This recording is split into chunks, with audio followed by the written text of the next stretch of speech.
Hello guys, welcome back to my channel Gujarati couple in UK. तो आज का video start करने से पहले छोटी सी रिक्वेस्ट है। मैंने तो आपको एज अ फैमिली मानना शुरू कर दिया है, बट फैमिली तभी कहलाती है जब एक दूसरे के साथ जुड़े हुए हो। तो प्लीज़ गाइस, आप मेरे साथ जुड़े रहने के लिए मेरी एक छोटी सी रिक्वेस्ट है कि चैनल को सब्सक्राइब कीजिए और बेल आइकन को प्रेस कीजिए ताकि आने वाले फ्यूचर अपडेट्स भी आपको मिलते रहे। क्योंकि आप देख सकते हो कि मेरे यूट्यूब वीडियोस पे जो भी कमेंट्स आती है, चाहे वो चैनल का सब्सक्राइबर हो या ना हो, कोई न्यू यूज़र हो, मेरा ऑलवेज ट्राई रहता है कि मैं उनको प्रॉम्प्ट रिस्पॉन्स देता हूँ, क्योंकि उनको जल्दी रिस्पॉन्स मिले तो उनको भी एक वो वरीड होते हैं वो उनका दूर हो जाए। तो प्लीज़ गाइस, चैनल को सब्सक्राइब कीजिए। और मेरा अभी शॉर्ट टर्म टारगेट मैंने सेट किया हुआ है कि मेरा 500 सब्सक्राइबर क्रॉस हो जाए, क्योंकि वीडियोस के जो व्यूज मिलने चाहिए वो थाउजेंड्स ऑफ सब्सक्राइबर होते हैं, उसके जो व्यू होते हैं उतने व्यूज मुझे इतने कम सब्सक्राइबर में मिल रहे हैं। तो इससे मुझे ये तो पता चल ही रहा है कि यूजर्स को मेरे वीडियोस बहुत पसंद आ रहे हैं, लेकिन कहीं ना कहीं वो सब्सक्राइब करना भूल जाते हैं। तो प्लीज गाइस, सब्सक्राइब कीजिए। ओके, या सो फाइनली आज का वीडियो बहुत ही इंपॉर्टेंट लेने वाला है, क्योंकि हमारा 90 to 99% जो स्टेज है वो कंप्लीट हो जाता है वीजा आने के बाद। अभी फाइनल जो हम बोलते हैं कि एक हमारा बाउंड्री लाइन है जो हमें क्रॉस करना है और फाइनल हम यूके आ जाते हैं, तो वो है इमिग्रेशन। क्योंकि यही एक लास्ट स्टेप है जो आपको परफेक्टली आपने कवर कर लिया तो आपका जो जर्नी है वो यहाँ पे यूके आके फिनिश हो जाता है। तो आज हमारा वीडियो उसी बेसिस पे डिस्कस करेंगे। अब इमिग्रेशन में क्या होता है गाइस, तो सबसे पहले इमिग्रेशन के जो क्वेश्चंस पूछे जाते हैं वो मैं स्टार्ट करूं उससे पहले मैं आपको कुछ टिप्स एंड ट्रिक्स दे देता हूं कि आप सभी अपने माइंड्स में रखिए। ये बहुत छोटी सी टिप्स और वो है, बट अगर आपको पता होगा तो आपके लिए भी बेटर रहेगा। तो सबसे पहले टिप्स ये है गाइस कि जैसे ही हम एयरपोर्ट पे अराइव होते हैं यूके में, तो हम बहुत एक्साइटेड होते हैं, क्योंकि मेरी जैसे फर्स्ट जर्नी थी इंटरनेशनल फ्लाइट, तो आपकी भी फर्स्ट होती है, मतलब आप सभी में से काफी लोगों की फर्स्ट जर्नी हो सकती है। तो हम बहुत ही एक्साइटेड होते हैं, लाइक हम फोटोग्राफ्स वगैरह क्लिक करते हैं, वीडियोस वगैरह लेते हैं, फैमिली को कॉल्स वगैरह या मैसेज वगैरह करने का ट्राई करते हैं। बट मैं ये नहीं कह रहा हूँ कि आपको ये सब नहीं करना है। तो गाइस, क्या करना है, सबसे पहले आपको जैसे ही आप अराइव होते हो तो आपको फास्ट, मतलब हो सके उतना फास्ट जाके जो लाइन होती है वीजा प्रोसेस इमिग्रेशन की, वहां पे जाके खड़े रह जाना है। क्योंकि होता क्या है गाइस कि इमिग्रेशन की जो लाइन होती है वो 3-3, 4-4 घंटे बाद हमारा नंबर आता है। जैसे कि मैं बहुत ही फास्ट गया था, फिर भी मेरा नंबर जो आया था वो 2-2.5 घंटे के बाद आया था। और वो भी मैं, मेरी फैमिली और मेरे साथ मेरा बच्चा था। तो जो ऑफिसर्स है उनको लगा कि नहीं, ये फैमिली के साथ है, तो उन्होंने मुझे क्यू में से प्रायोरिटी बुला लिया, तब जाके मेरा 2-2.5 घंटे के बाद नंबर आया था।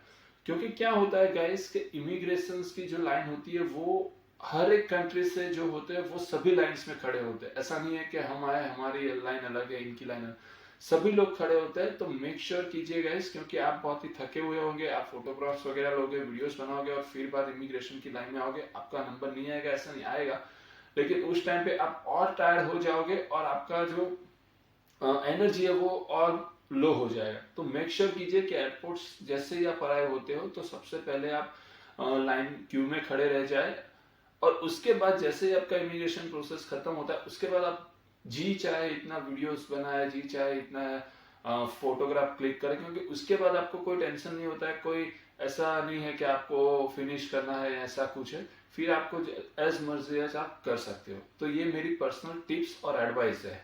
सेकंड है कि आपको वीएफएस में जब भी आपने अपॉइंटमेंट ली होगी तो आपको एक सिम कार्ड दिया गया होगा, लिबारा का, या किसी और कंपनी का भी दिया जा सकता है, लेकिन मुझे लिबारा का दिया गया था। तो वो सिम कार्ड में आपका 1 मंथ का जो है वो इंटरनेट और कुछ डेटा एंड कुछ इंटरनेशनल मिनट्स और यूके के अनलिमिटेड लोकल मिनट्स फ्री होती है। मेरे सिम कार्ड में 3 GB इंटरनेट था, 100 इंटरनेशनल मिनट थी और अनलिमिटेड यूके था। तो जैसे ही आप यूके में अराइव होते हो तब सबसे पहले अपने मोबाइल्स में वो सिम कार्ड एक्टिवेट कर दीजिए, क्योंकि सिम कार्ड एक्टिवेट करने के लिए आपको कुछ लॉगिन या ऐसा कुछ करने की जरूरत नहीं है। आपको सिर्फ आपके मोबाइल में सिम कार्ड डालना है और ऑटोमेटिकली एक्टिवेट हो जाएगा। थर्ड टिप्स ये है गाइस कि आप जब भी एयरपोर्ट्स आते हो या जहाँ से भी आप ट्रैवल कर रहे हो, तो बहुत सारे माइंड स्टूडेंट्स के माइंड में ये डाउट्स होता है कि सर हम वाटर बैग कैरी कर सकते हैं या नहीं कर सकते। तो गाइस वाटर बॉटल आप कैरी कर सकते हो, लेकिन एम्प्टी वाटर बॉटल कैरी कर सकते हो। जब भी आपका सिक्योरिटी क्लियरेंस हो जाता है, उसके बाद एयरपोर्ट के अंदर आप वो वाटर फिल कर सकते हो। तो मेक श्योर कीजिए कि जब भी आप जर्नी करो तो एक एम्प्टी वाटर बॉटल आप कैरी कीजिए, क्योंकि उसका रीजन ये है कि एयरपोर्ट पे भी पानी मिल सकता है, लेकिन वो थोड़ा कॉस्टली होता है और आपको एयरपोर्ट पे जो प्रोसेस है वो काफी लंबी होती है, मतलब 2-2.5 घंटे जाते हैं। तो उस टाइम पे आपको बार बार वाटर बॉटल परचेस करनी पड़े, उससे बेटर है कि आप water bottle empty water bottle carry कीजिए और उसको एयरपोर्ट पे हर एक जगह पे पॉइंट दिया गया होता है, तो वहां से आप फिल कर सकते हो। तो ये मेरी थर्ड टिप्स थी। और फोर्थ टिप्स है, मतलब वो टिप्स नहीं बोला जा सकता, लेकिन आपको एक कॉन्फिडेंट रहना है और एक एनर्जेटिक फील करना है, क्योंकि अल्टीमेटली आप इमिग्रेशन प्रोसेस में जाने वाले हो, तो आपके फेस पे वो कॉन्फिडेंस दिखना चाहिए। अब फाइनली गाइस हम आते हैं कि इमिग्रेशन ऑफिसर में क्या क्वेश्चंस पूछ सकता है। तो देखिए, ये डिपेंड्स करता है इमिग्रेशन ऑफिसर पे, इमिग्रेशन ऑफिसर के मूड पे, और क्या कितना क्यूज है या कितना मतलब वो है, उस पर भी डिपेंड करता है। कभी कभी क्या होता है कि इमिग्रेशन ऑफिसर जो है वो सिर्फ आपको नेम पूछ के जाने देता है, तो हमें ऐसा लगता है कि भाई या ये इतना ही पूछेंगे। तो बहुत सारे इमिग्रेशन ऑफिसर के टेस्ट बने हुए होते हैं, आपका किसके साथ नंबर आता है, उनका मूड कैसा है और वो क्या पूछना चाहते हैं, वो उस पर डिपेंड है। लेकिन मैंने कुछ फिल्टर करके क्वेश्चंस बनाए हुए हैं, तो उसमें से आपको पूछ सकते हैं। सबसे पहले आपको पूछ सकते हैं जो बेसिक है कि आपका व्हाट्स योर नेम। तो आपको आपका जो है वो नेम बताना है, लेकिन एज पर पासपोर्ट, मतलब आपके पासपोर्ट में लिखा हुआ है कि दिस एंड दिस, तो आपको एज पर पासपोर्ट बताना है। सेकंड आपको पूछ सकते हैं कि what is your date of birth, तो आपके आपकी डेट ऑफ बर्थ बतानी है। अब आप डिपेंडेंट के साथ आए हुए हो, तो आपको शायद ये भी पूछ सकते हैं कि what's your dependent date of birth, या आपको ये पूछ सकते हैं कि what's your dependent passport number. तो ये भी एक क्रॉस क्वेश्चन पूछ सकते हैं। फिर आपको पूछ सकते हैं कि what is your passport number. तो कुछ चीजें है गाइस जो आपको याद रख के ही जाना है, लाइक आपका पासपोर्ट नंबर क्या है, आपकी पासपोर्ट एक्सपायरी डेट क्या है, वो भी आपको पूछ सकते हैं कि आपकी पासपोर्ट एक्सपायरी डेट क्या है। आप एज अ स्टूडेंट हो तो आपको पूछ सकते हैं कि आपका कोर्स कब स्टार्ट होने वाला था और आपका कोर्स कब एंड होने वाला है। तो आपको आपका कोर्स स्टार्ट डेट और कोर्स एंड डेट याद होनी चाहिए। अब मान लो कि आपका सितंबर इनटेक था, एज एग्जांपल आपका 28 सितंबर को आपका कोर्स स्टार्ट हो रहा था और आप यूके आए हुए 10th ऑफ अक्टूबर। तो आपको ये क्वेश्चन आ सकता है कि व्हाई यू कम लेट, मतलब आप क्यों लेट आए, आपका कोर्स ऑलरेडी स्टार्ट हो चुका है। तो आपको जेन्युइन रीजन देना है कि सर हमारा जो कास्ट लेटर था वो डिले हुआ, उसके बाद मैंने वीजा प्रोसेस किया तो उसमें डिले हो गया, तो इस रीजन से मेरा जो आना है वो लेट हुआ है, लेकिन मैं लास्ट एंटरमेंट डेट है उससे पहले आ चुका हूँ। क्योंकि ऑफर लेटर में 2 डेट मेंशन की होती है, एक होता है कोर्स स्टार्ट डेट और दूसरी होती है last entrement date. Last entrement date का मीनिंग यही है गाइस कि आपको उस एंटरमेंट डेट से पहले आपको अराइव होना है। फिर आपको पूछ सकते हैं कि आपने कौन सा कोर्स सिलेक्ट किया है, मतलब आप कौन सा कोर्स स्टडी कर रहे हो, तो आपको कोर्स का नेम याद होना चाहिए। अब उनको लगता है कि डिटेल में जाना चाहिए, तो आपको वो पूछ सकते हैं कि आपका प्रोग्राम में कौन से मॉड्यूल्स है, तो आपको 3-4 मॉड्यूल का बहुत ही अच्छा एक्सप्लेनेशन देना है। ऐसा नहीं है कि आपको हर एक मॉड्यूल सीक्वेंस में ही समझाना है, आपको मॉड्यूल का एक अच्छे तरह से बाइफरकेशन देना है कि मेरा ये मॉड्यूल है और उसमें मैं ये पढ़ने वाला हूँ, ये है वो है, तो इस तरह से आपको एक ये बताया जाएगा। आपको पूछ सकते हैं कि आपका यूनिवर्सिटी एड्रेस क्या है, तो आपका यूनिवर्सिटी एड्रेस आपको विथ पोस्ट कोड याद होना चाहिए कि यहाँ पे है। फिर आपको पूछ सकते हैं कि यूनिवर्सिटी एड्रेस के नियर बाय जो है वो आपको लोकेशन या लैंडमार्क पता है, तो आपको थोड़ा बहुत यूनिवर्सिटीज का जो नियरेस्ट है वो आपको थोड़ा बहुत सर्च कर लेना चाहिए कि क्या क्या है। तो आप उनको बता सकते हो कि मेरी यूनिवर्सिटी के नियर में ये बड़ा पार्क है, ये एक शॉपिंग मॉल है, या ये एक फेमस टूरिस्ट प्लेस या लैंडमार्क है। तो उनको ये कॉन्फिडेंस हो जाए कि जो स्टूडेंट्स आया हुआ है उसने पूरा रिसर्च किया हुआ है। फाइनली वो पूछ सकते हैं कि आपका अकोमोडेशन क्या आपने किया हुआ है, तो आप बता सकते हो कि मैंने अकोमोडेशन रेंट लिया हुआ है और मैं वहां पे स्टे करने वाला हूँ। फिर वो पूछ सकते हैं कि आपके कोई फ्रेंड्स या रिलेटिव ऑलरेडी यूके में रहते हैं। तो गाइस, अगर आपके यूके में फ्रेंड्स या रिलेटिव रहते हैं तो आपको यस बोलना है, बट मेक श्योर कीजिए कि अगर आपके रिलेटिव नहीं रहते हैं और फ्रेंड्स रहते हैं तो आप उनको ना ही बोलिए, क्योंकि अगर आप बोलोगे कि हाँ मेरे फ्रेंड्स रहते हैं तो वो उनको आपको और क्रॉस क्वेश्चन पूछ सकते हैं। तो मेरी यही सजेशन है कि आप उनको ना बोल सकते हो। तो ये सब जो है वो एक क्वेश्चनरी है जो स्टूडेंट्स को पूछी जा सकती है, और इसमें से ऑलमोस्ट क्वेश्चंस आता है, तो स्टूडेंट को ये क्वेश्चंस के लिए प्रिपेयर रहना है। और इसके अलावा यही क्वेश्चंस किसी और तरह से पूछा जा सकता है, लाइक आपको जैसे कि मैंने बताया कि कौन से मॉड्यूल है, तो वो पूछ सकते हैं कि आप जो मॉड्यूल स्टडी करने वाले हो वो बता सकते हो क्या है। तो क्वेश्चन एक ही है गाइस, लेकिन उसका पूछने का तरीका अलग है। तो कभी ऐसा भी हो सकता है कि आपको क्वेश्चन सीक्वेंस में ना पूछे, अलग सीक्वेंस में पूछे, लाइक पहले आपको पूछ ले कि वेयर यू लिव, आप कहाँ रहने वाले हो, और उसके बाद लास्ट में आपका है कि पासपोर्ट एक्सपायरी डेट क्या है। तो सीक्वेंस चेंज हो सकती है, क्वेश्चंस पूछने का तरीका भी चेंज हो सकता है, और क्वेश्चंस की जो पैटर्न है वो भी बदल सकती है। तो ये कुछ क्वेश्चंस है जो आपको पूछ सकते हैं। अब आते हैं कि डिपेंडेंस। तो डिपेंडेंस को क्या क्वेश्चन पूछते हैं? तो डिपेंडेंस को पहला क्वेश्चन जो बहुत ही इंपॉर्टेंट पूछते हैं कि व्हाई यू कम यूके, मतलब आप क्यों यूके आए। तो आपको ये क्वेश्चंस का बहुत ही अच्छी तरह से आंसर प्रिपेयर रखना है, आपका एक परफेक्ट आंसर जो उनको जेन्युइन लगना चाहिए कि why you come UK. Second आपको पूछ सकते हैं कि क्या आप जॉब करने वाले हो, मतलब ये क्वेश्चंस गाइस मैं भूल गया, आपको स्टूडेंट्स में भी पूछ सकते हैं कि आप पार्ट टाइम जॉब करने वाले हो। तो आपको आंसर देना है कि नहीं, बट मगर मेरा फोकस पहले स्टडी ही रहेगा। अगर मुझे स्टडी से टाइम मिला और मुझे लग रहा है कि हाँ मेरे पास मोर देन इनफ टाइम है और मेरा स्टडी परफेक्टली चल रहा है, तो मैं प्लान करूंगा। अदरवाइज मेरा कोई ऐसा प्लान नहीं है जॉब करने का, क्योंकि मेरे पास एक इनफ फंड है। तो ये आंसर आप दे सकते हो। फिर आपके डिपेंडेंट को मैंने जैसे बोला कि उनको पूछ सकते हैं कि व्हाई यू कम यूके, आप जॉब करने वाले हो या नहीं करने वाले हो। फिर why you not stay in your country, मतलब आप आपकी कंट्री में क्यों नहीं रहे और आप स्टूडेंट्स के साथ क्यों आए। तो आप बता सकते हो कि मैं उनको सपोर्ट करने के लिए आया हुआ हूँ, तो ये भी एक आंसर है, बट आपको एक ब्रीफ और प्रॉपर आंसर देना है।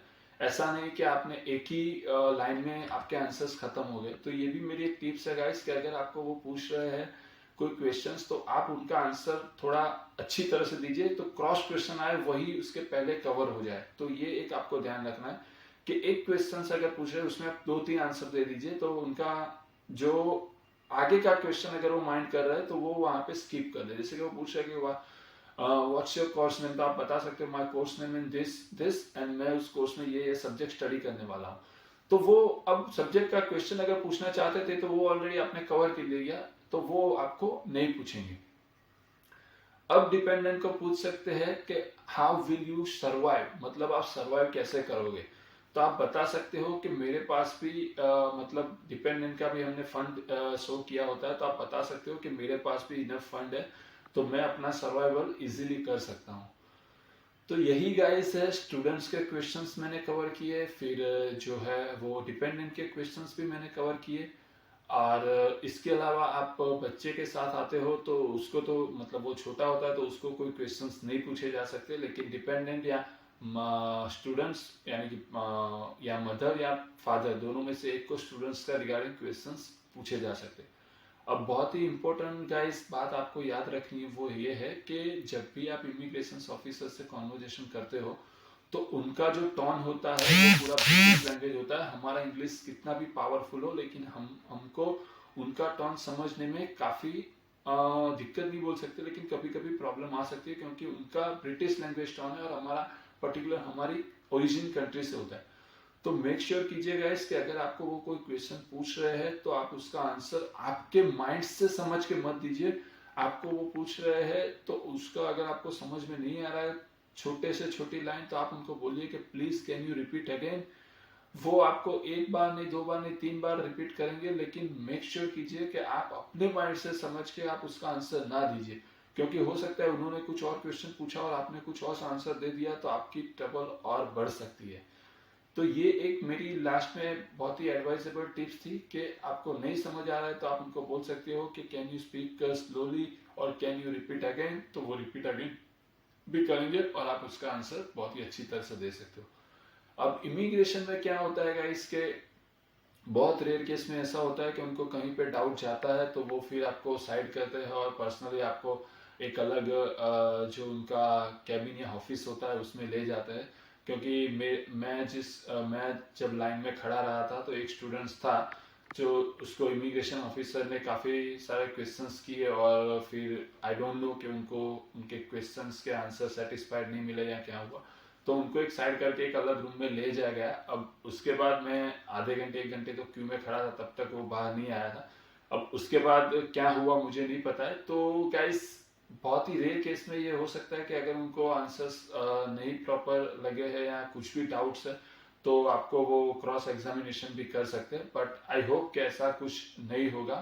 अगर आपके आंसर्स और आप परफेक्टली जेन्यूनली जो है वो ब्रीफ कर रहे हो तो आई होप कि इस वीडियो में जो भी एक्सप्लेनेशन मुझे करना था वो क्लियर हो चुका होगा। इसके अलावा भी अगर आपको कुछ लग रहा है कि डाउट्स है, आपका वीज़ा ऑलरेडी हो चुका है, अब आप जो है आगे की प्रोसेस कर रहे हो, इमिग्रेशन के क्वेश्चंस में अगर कुछ डाउट है, कुछ भी आपको लग रहा है कि इस टॉपिक पे मैं वीडियो आपकी चैनल में सर फाइंड कर रहा हूँ और मुझे नहीं मिल रहा है और मुझे उस रिगार्डिंग कुछ वीडियो या टिप्स चाहिए, तो आप मुझे कमेंट सेक्शन में मेंशन कीजिए।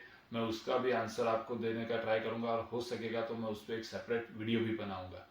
और वन मोर थिंग आपको गाइस बतानी रह गई कि मैं इंस्टाग्राम पे विद सेम नेम अवेलेबल हूँ, गुजराती कपल इन यूके, जिसमें मैं लंदन की छोटी बड़ी अपडेट्स यानी कि मैं जहाँ पे घूमता हूँ उसके अपडेट्स में डालता हूँ। उसके अलावा जो कोई स्टूडेंट्स मुझे डायरेक्टली बात करना चाहता है बाय कॉल या मैसेज तो वो भी मुझे इंस्टाग्राम पे फॉलो कर सकता है। काफ़ी सारे स्टूडेंट्स को मैंने ऑलरेडी इंस्टाग्राम पे एडवाइस भी दी हुई है, उनसे ऑन कॉल बात भी की हुई है। तो गाइस अगर आपने अभी तक इंस्टाग्राम पे भी मुझे फॉलो अप नहीं किया तो उस पर भी आप फॉलो कर सकते हो, और उस पर अगर आपको कोई क्वेरी हो, जो आपको पर्सनल क्वेरी हो, जो आपको लगता है कि आप कमेंट सेक्शन में मेंशन नहीं कर सकते, तो मुझे इंस्टाग्राम पे डीएम कीजिए, मैं उस पर भी आपको प्रॉम्प्ट आंसर देने का ट्राई करूँगा। Thank you once again for watching my video and for huge love. Thank you, bye bye, take care.